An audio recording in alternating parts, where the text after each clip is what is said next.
Guys, एक बार फिर से स्वागत है आपका कनिष्का कोचिंग क्लासेस में। देखिए, हमारा जो टॉपिक चल रहा था वो चल रहा था कॉन्सेप्ट ऑफ प्रोडक्शन क्या है उसके बारे में हमने पढ़ लिया था। कौन कौन से पार्ट में कौन कौन सी इनकी अवधारणाएं हैं वो हमने देख ली थी। अब आगे चलते एक नियम है परिवर्तनशील अनुपातों का नियम। आज मैं बाई बुक बता रही हूँ, कल इसी टॉपिक को एक एग्जाम्पल लेके फिर अच्छे से समझेंगे। तो बाई बुक देखिए क्या है परिवर्तनशील अनुपातों का नियम।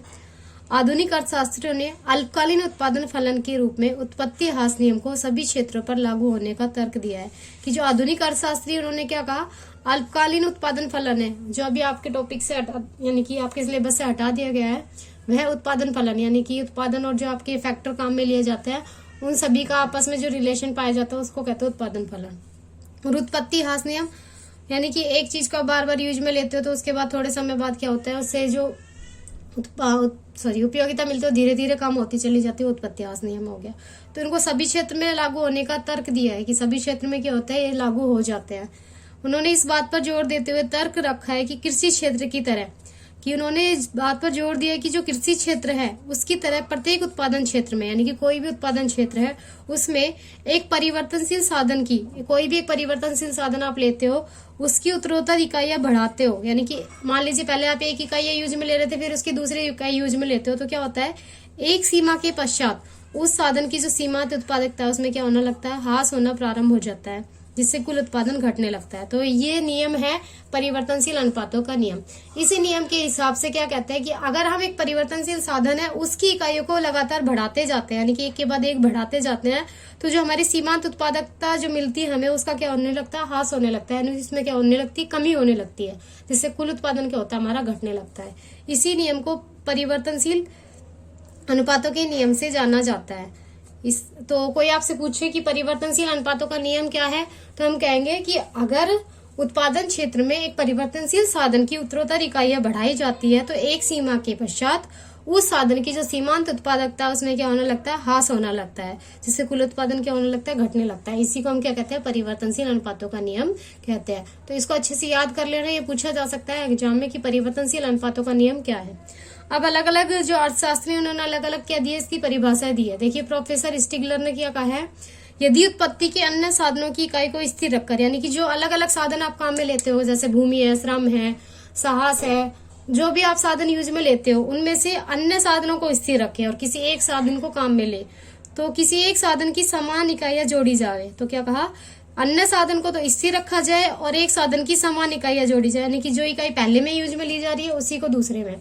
तो एक सीमा के पश्चात सीमांत उत्पत्ति में कमी हो जाएगी। तो एक सीमा ऐसी आएगी जिसके बाद आपकी जो सीमांत उत्पत्ति हो क्या होगी, आपको कम प्राप्त होना शुरू हो जाएगी। श्रीमती जॉन रॉबिन्सन ने क्या कहा, उत्पत्ति ह्रास नियम यह बताता है किसी एक उत्पत्ति के साधन की मात्रा को स्थिर रखा जाए। क्या कहा, उत्पत्ति के एक साधन की मात्रा को तो स्थिर रखा जाए और अन्य साधनों की मात्रा में उत्तरोत्तर वृद्धि की जाए यानी कि दूसरे जो साधन है उनकी मात्रा में क्या करते रहे, हम वृद्धि करते रहे। तो एक निश्चित बिंदु के बाद यानी कि एक पॉइंट आएगा, उस निश्चित बिंदु के बाद में उत्पादन में घटती हुई दर से वृद्धि होगी यानी कि उत्पादन बढ़ेगा लेकिन बहुत कम बढ़ेगा। तो ये क्या कहा उन्होंने, इसे ही क्या कहा, परिवर्तनशील अनुपातों का नियम कहा। अब देखो उपरोक्त परिभाषाओं से स्पष्ट होता है कि एक सीमा के पश्चात परिवर्तनशील साधन की सीमांत उत्पादकता में कमी होने से कुल उत्पादन में भी ह्रास होने लगता है। तो एक सीमा के पश्चात क्या हुआ, जो आपके परिवर्तनशील साधन है उनकी सीमांत उत्पादकता में कमी आई तो कुल उत्पादन भी क्या हो जाएगा, आपका कम होने लगेगा। चाहे एक साधन को स्थिर रखकर अन्य साधनों को परिवर्तित करे या अन्य साधनों को स्थिर रखकर एक साधन को बढ़ाया जाए। यानी कि कह रहा है कि चाहे तो आप एक साधन को स्थिर रख लो दूसरों में परिवर्तन कर दो या फिर एक साधन को स्थिर रखकर एक साधन को बढ़ा दो। तो इस तरीके से क्या आपकी जो सीमांत उत्पत्ति हो क्या होती है, कम प्राप्त होती है आपको यानी कि धीरे धीरे कम होने लगती है। देखिए नेक्स्ट, उत्पादन के साधनों के अनुपात में परिवर्तन के कारण उत्पादन में परिवर्तन को परिवर्तनशील अनुपातों का नियम कहा जाता है। तो क्या कहा, उत्पादन के जो साधन है उनके अनुपात में परिवर्तन हुआ, उनके अनुपात में परिवर्तन हुआ तो उत्पादन में भी क्या आ गया, परिवर्तन आ गया। तो ये परिवर्तन होने के कारण बार बार इसको क्या कहा, परिवर्तनशील अनुपातों का नियम कहा जाता है। परिवर्तनशील अनुपातों के नियम के अनुसार एक साधन को स्थिर रखकर एवं दूसरे साधन को परिवर्तित करने पर कुल औसत व सीमांत उत्पादन में अलग अलग तरह से परिवर्तन होता है। तो जैसे क्या कहा इन्होंने, अगर हम कुछ साधन है जिनको परिवर्तित करेंगे तो कुल उत्पादन में और अलग परिवर्तन होगा, औसत उत्पादन में अलग परिवर्तन होगा और सीमांत उत्पादन में अलग तरीके से क्या होगा, परिवर्तन होगा। तो सब में अलग अलग तरीके से परिवर्तन होता है। वही हमारे से पूछा जाता है कि इन तीनों में परिवर्तन किस तरीके से होता है, कि सीमांत उत्पादन बढ़ता है तो फिर औसत उत्पादन पर क्या इफेक्ट पड़ता है, औसत उत्पादन बढ़ता है तो कुल उत्पादन पर क्या प्रभाव पड़ता है। तो ये सब चीजें आपसे पूछी जाती है। तो आगे देखेंगे इसको क्या है, कैसे बढ़ेगा। तो ये जो नियम है, जैसे हर चीज की लागू होने की कोई ना कोई मान्यताएं होती है, जंक्शन होती है, इसी तरीके से इस नियम के लागू होने की भी कुछ मान्यताएं हैं। इन मान्यताओं को हमें अच्छे से याद करना है। तो देखिए क्या है मान्यताएं। उत्पादन का एक साधन परिवर्तनशील होता है जबकि अन्य साधन स्थिर रहते हैं। यानी कि उत्पादन का एक साधन हमें क्या मानना है, परिवर्तनशील मानना है। एक साधन को तो हम परिवर्तित करते जाएंगे और बाकी को क्या रखेंगे, स्थिर रखेंगे। ऐसा नहीं कि हम सभी को बदलते रहे, सभी परिवर्तनशील है। इसमें एक साधन परिवर्तनशील होगा तो दूसरा क्या होगा, स्थिर होगा। उत्पादन के साधनों के अनुपात में परिवर्तन संभव है। यानी कि उत्पादन के जो साधन है उनके अनुपात में ही परिवर्तन संभव होगा इससे। तीसरा क्या है, परिवर्तन साधनों की सभी इकाई समरूप होगी। जो परिवर्तन की जाएगी साधनों की, यानी कि जो साधन की इकाई हम परिवर्तित कर रहे हैं उस साधन की इकाई में क्या करना है, परिवर्तन नहीं करना है, एक जैसी रखनी है, समरूप रखनी है। जैसे पहले यूज में आ रही थी वैसे ही क्या करनी है, दोबारा यूज में लेनी है। आगे देखिए नेक्स्ट, उत्पादन की तकनीक में कोई परिवर्तन नहीं होना चाहिए। यानी कि उत्पादन करने में जो आप टेक्निक्स यूज में ले रहे हो उस टेक्निक्स में कोई भी बदलाव नहीं आना चाहिए। इसके बाद देखिए, यह नियम केवल अल्पकाल में ही लागू होता है। क्या कहा कि यह नियम केवल अल्पकाल में ही लागू होता है, दीर्घकाल में नहीं। तो 5 क्या है, मान्यता है। परिवर्तनशील अनुपात के लागू होने की कितनी मान्यता है आपसे पूछे तो 5 मान्यता है। पहली क्या है, उत्पादन का एक साधन तो परिवर्तनशील होगा जबकि अन्य साधन क्या होंगे, स्थिर होंगे। साधनों का जो अनुपात है वो क्या होना चाहिए, उनमें परिवर्तन संभव होना चाहिए। परिवर्तनशील साधनों की सभी इकाइयां क्या होनी चाहिए, समरूप होनी चाहिए। तकनीकी में कोई परिवर्तन होना नहीं चाहिए और ये केवल क्या है, अल्पकाल में ही लागू होता है। आगे देखिए, कभी कुल उत्पादन बढ़ती हुई दर से बढ़ता है। यह परिवर्तन कभी समान दर से और कभी घटती दर से होता है। इस प्रकार अलग अलग दर से उत्पादन में परिवर्तन कुछ कारणों पर निर्भर करते हैं जिसे रेखा चित्र की सहायता से समझा जा सकता है। अब इन्होंने क्या कहा कि ये जो परिवर्तन होता है, कभी तो कुल उत्पादन बढ़ती हुई दर से बढ़ता है, कभी घटता है, कभी समान दर से होता है। तो ये जो परिवर्तन होता है वो अलग अलग स्थिति के कारण होता है और जो इनके परिवर्तन को है इस रेखा चित्र के द्वारा समझाया गया है। ये जो रेखा चित्र आपको दिया गया है इसके द्वारा समझाया गया है।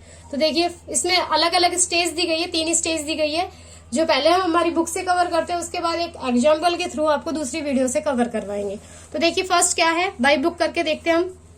प्रारंभ में जब कुछ साधनों को स्थिर एवं श्रम को परिवर्तित करने पर उत्पादन में बढ़ती हुई दर से वृद्धि होती है। तो देखिए शुरू में क्या कहा, कुछ साधन को तो आपने क्या रखा, स्थिर रखा, एवं श्रम में परिवर्तित करने पर उत्पादन में बढ़ती दर से वृद्धि होती है। देखिए कुछ साधन को तो इन्होंने क्या रखा, स्थिर रखा, लेकिन क्या है, लेबर जो आपको उसको क्या कर रहा है, परिवर्तित कर रहा है। यानी कि जो आप श्रम लगा रहे हो उसमें क्या किया, परिवर्तन किया। उसमें परिवर्तन किया तो उत्पाद जो आपको क्या है, बढ़ती दर से वृद्धि हुई। यानी कि जो उत्पादन बढ़ा वो क्या हुआ, बहुत ज्यादा बढ़ा। स्थिर साधनों जैसे भूमि या पूंजी का आकार श्रम की तुलना में बहुत बड़ा होता है। तो स्थिर साधन जो इन्होंने माने कौन कौन से है, भूमि और पूंजी है। भूमि और पूंजी का जो आकार है श्रम की तुलना में क्या होता है, बहुत बड़ा होता है। यानी कि श्रम तो क्या होता है, छोटा होता है, लेकिन भूमि और पूंजी क्या होती है, बहुत ज्यादा होती है। श्रम को क्रम से परिवर्तित करने पर स्थिर साधन का अधिक कुशलता पूर्वक उपयोग होने लगता है। जो आपने भूमि और पूंजी लगा रखे थे और फिक्स कर रखे थे, और श्रम में क्या किया आपने, परिवर्तन किया। श्रम में परिवर्तन किया तो जो आपके स्थिर साधन यानी कि भूमि और जो पूंजी है उसका आप क्या कर सकते हो, अधिक कुशलता से क्या कर सकते हो, उपयोग कर सकते हो। परिणाम स्वरूप क्या होगा, उत्पादन के साधनों के अनुपात की अनुकूलता के कारण साधनों के मध्य अच्छा तालमेल होने के कारण उत्पादन बढ़ती दर से बढ़ता है। तो आपका जो उत्पादन है वो क्या होगा, अच्छा होगा। देखिए क्या कहा इसमें कि आपकी जो साधन है, एक साधन स्थिर माना यानी कि जिनमें परिवर्तन संभव ना हो, लंबे समय तक सेम बने रहते हैं, और कुछ साधन क्या होता है, परिवर्तनशील होते हैं जिनमें हम परिवर्तन कर सकते हैं। जैसे श्रम है, आज हमने 2 लेबर लगा रखी है तो कल हम 5 लगा सकते हैं, 5 से 10 कर सकते हैं, 10 से वापस 5 पे भी आ सकते हैं। तो इसमें हम क्या कर सकते हैं, परिवर्तन कर सकते हैं। भूमि हमारे पास जितनी हो उतनी ही रहेगी, उसमें परिवर्तन बाद में करेंगे या फिर फिक्स मानकर चलेंगे। इन्होंने किया, भूमि और पूंजी को तो क्या रखा, स्थिर रखा, ठीक है। और श्रम को क्या किया, इन्होंने परिवर्तित किया। श्रम को परिवर्तित किया तो आपकी जो भूमि और पूंजी आप थी आपके पास स्थिर, उस भूमि और पूंजी का क्या अच्छे तरीके से आप उपयोग कर पाए, उसका अच्छे तरीके से उपयोग हुआ तो आपको उत्पादन में क्या हो गई, बढ़ोतरी हो गई। तो इस स्थिति को उपयुक्त रेखा चित्र में प्रथम चरण की स्थिति में समझते हैं। तो ये जो आपने क्या किया, श्रम में परिवर्तन किया और भूमि और पूंजी में परिवर्तन नहीं किया। भूमि और पूंजी में परिवर्तन नहीं किया, जिसके कारण आपने जो श्रम की इकाई में परिवर्तन किया, उससे जो आपका उत्पादन बढ़ा उसको क्या कहा, प्रथम चरण माना। इन्होंने क्या माना, प्रथम चरण माना। जब श्रम की मात्रा ओ से एम बिंदु तक बढ़ाते हैं, तो देखिए आप इन्होंने क्या बताया, जी आपकी क्या दे रखी है, यहाँ पर श्रम की इकाई दे रखी है एक्स पर, और वाई पर क्या दे रखा है, कुल उत्पादन, भौतिक उत्पादन और सीमांत उत्पादन। तो क्या कहा, जब आपका जो श्रम है उसकी मात्रा को ओ से एम बिंदु तक बढ़ाया, यानी कि ओ यहाँ था पहले, ओ से एम बिंदु तक बढ़ाया, ठीक है, तो क्या हुआ, तब कुल उत्पादन में वृद्धि के कारण बढ़ती दर से वृद्धि हुई। तो कुल उत्पादन में जो वृद्धि हुई उसके कारण क्या हुई, ये कुल टोटल उत्पादन है ये। चलिए पहले मैं आपको यहाँ बता देती हूँ, उसके बाद डायग्राम से बताते हैं। तो इस स्थिति में सीमांत उत्पादन में वृद्धि होने के कारण औसत उत्पादन वक्र के ऊपर सीमांत उत्पादन वक्र स्थित होता है। इसी प्रकार कुल उत्पादन वक्र का ढाल बहुत अधिक है, जो मोड़ के बिंदु से आगे एल बिंदु तक गिरने लगता है। इसके बाद में द्वितीय अवस्था आरंभ हो जाती है। देखिए क्या कहा, जब आपने क्या किया, पूंजी और भूमि को क्या रखा, स्थिर रखा, और सिर्फ श्रम में परिवर्तन किया। श्रम में परिवर्तन किया तो आपने कहां तक परिवर्तन किया, ओ से लेकर एम तक। ओ से लेकर एम तक आपने परिवर्तन किया, तो आपका जो क्या है, टोटल उत्पादन क्या है, बढ़ती दर से बढ़ता है। देखो कहां तक, कौन से बिंदु तक, एल बिंदु तक। एल बिंदु तक बढ़ा, यानी कि एस जो बन रहा है ये क्या है, प्रथम चरण है। यहाँ तक, यहाँ से लेके यहाँ तक क्या हुआ, आपका प्रथम चरण हुआ। यहाँ तक आपने परिवर्तन किया, एल बिंदु तक हुआ। तो इसी समय आपकी जो सीमांत उत्पादन है वो भी बढ़ा। तो सीमांत उत्पादन बढ़ा, ये सीमांत उत्पादन आपका दिखा रहा है यहाँ तक। लेकिन जो सीमांत उत्पादन जो बढ़ता है, एक रिलेशन है सीमांत उत्पादन और औसत उत्पादन में, कि औसत उत्पादन जब बढ़ता है तो सीमांत उत्पादन उससे अधिक बढ़ता है। औसत उत्पादन अगर घटता है तो सीमांत उत्पादन उससे तेजी से घटता है। तो सीमांत उत्पादन बढ़ा तो औसत उत्पादन क्या है, बढ़ रहा है, लेकिन किससे, सीमांत उत्पादन से नीचे। तो ये उससे नीचे है। तो ये जो पहला चरण है उसमें क्या होगा, टोटल प्रोडक्शन है वो ऊपर जाएगा तेजी से बढ़ता हुआ, सीमांत उत्पादन भी बढ़ता हुआ रहेगा, और औसत उत्पादन है सीमांत उत्पादन के नीचे रहेगा। इसको हम क्या कहते हैं, प्रथम चरण। और इसके बाद क्या शुरू हो जाता है, द्वितीय चरण हो जाता है। चलिए देखते हैं द्वितीय चरण। उत्पादन की द्वितीय अवस्था क्षैतिज अक्ष पर एल बिंदु से एन बिंदु तक होती है, यानी कि एल बिंदु जो आपका बता रखा है उसमें एल बिंदु से एन बिंदु तक होती है। द्वितीय अवस्था में कुल उत्पादन में घटती दर से वृद्धि होती है, यानी कि जो कुल उत्पादन होगा ना वो बढ़ेगा तो सही, लेकिन पहले के लेवल में क्या होगा, कम तेजी से बढ़ेगा। द्वितीय अवस्था के बाद साधनों की अनुकूलता समाप्त हो जाती है, यानी कि जो साधन अनुकूल था पहले, जो आप और भी अच्छे तरीके से काम में ले रहे थे, वो अनुकूलता क्या हो जाती है, धीरे धीरे समाप्त होने लग जाती है। विशेष स्थिति में स्थिर साधनों जैसे भूमि, पूंजी तथा श्रम का आकार अनुपातिक हो जाता है, कि एक स्थिति ऐसी आ जाती है जब तीनों क्या हो जाती है, समान हो जाती है, इनका अनुपात समान हो जाता है। स्थिर साधनों तथा श्रम का आकार की अनुपातिकता के कारण उत्पादन समान दर से बढ़ता है। तो स्थिर अनुपात जब होगा, आप काम में लोगे, तो इससे क्या होगा, जो उत्पादन होगा समान अवस्था में बढ़ेगा, यानी समान अनुपात में बढ़ेगा। जब द्वितीय अवस्था एल बिंदु से आरंभ होती है, तब सीमांत उत्पादन वक्र ऊपर से औसत उत्पादन वक्र को काटते हुए बराबर हो जाता है। तो सीमांत उत्पादन क्या करेगा, औसत उत्पादन को काटने लगता है। इस बिंदु पर औसत उत्पादन अधिकतम होता है। तो सेकंड जो बिंदु होता है, यानी कि सेकंड जो स्टेज होती है, वहां औसत उत्पादन अधिकतम होता है। प्रथम जो स्टेज होती है उसमें कौन होता है, टोटल जो उत्पादन होता है वो अधिकतम होता है। द्वितीय अवस्था में एन बिंदु तक अंत की स्थिति में, देखिए पहले यहाँ पढ़ लेते हैं, अगर आप डायग्राम दिख ही रहा है हमारा, तो क्या बोला, द्वितीय अवस्था एल बिंदु से प्रारंभ होती है। तो एल बिंदु से प्रारंभ हो गई, क्योंकि यहाँ टीसी यहाँ तक बढ़ी थी, एल बिंदु से द्वितीय अवस्था प्रारंभ हो गई। तो अब क्या कहा, सीमांत जो उत्पादन वो यहाँ तक था हमारा, अब क्या करता है, औसत उत्पादन को काटते हुए, तो औसत उत्पादन यहाँ जा रहा था हमारा, सीमांत उत्पादन यहाँ से आ रहा था, तो औसत उत्पादन और सीमांत उत्पादन एक दूसरे को काटते हैं। तो यहाँ क्या होता है, औसत उत्पादन क्या होता है, अधिकतम होता है। देखिए अब आगे, द्वितीय अवस्था के एन बिंदु पर अंत की स्थिति में सीमांत उत्पादन वक्र क्षैतिज अक्ष को स्पर्श करते हुए शून्य हो जाता है। फिर धीरे धीरे जो आपका सीमांत उत्पादन वो धीरे धीरे नीचे चढ़ने लगता है द्वितीय अवस्था में, और ये एन बिंदु पर आकर ये जीरो पर क्या हो जाता है, शून्य, यानी कि एन बिंदु पर आके क्या हो जाता है, जीरो हो जाता है। जब सीमांत उत्पादन वक्र के शून्य होने के कारण कुल उत्पादन वक्र ई बिंदु पर अधिकतम होता है। फिर यहाँ के जो बिंदु है, पहले एस बिंदु पर था, अब ई बिंदु पर क्या होता है, जो टोटल प्रोडक्शन होता है वो अधिकतम होता है। इसके बाद एक लेवल आता है, तो टोटल प्रोडक्शन भी गिरने लगता है और एवरेज प्रोडक्शन भी गिरने लगता है, और एमपी क्या हो जाता है, नेगेटिव होने लगता है। लेकिन एवरेज प्रोडक्शन है वो कभी भी नेगेटिव नहीं होता। तो ये आपसे पूछा जा सकता है कि क्या जो परिवर्तनशील अनुपातों का नियम है उसमें एवरेज जो प्रोडक्शन है वो कभी नेगेटिव जाता है तो नहीं, कभी भी एवरेज प्रोडक्शन नेगेटिव नहीं जाता। तो 2 स्टेज आई होप आपको आसानी से समझ में आ गई होगी। 3rd स्टेज पे चलते हैं अब, जिसको हम ऋणात्मक प्रतिफल की तृतीय अवस्था कहते हैं।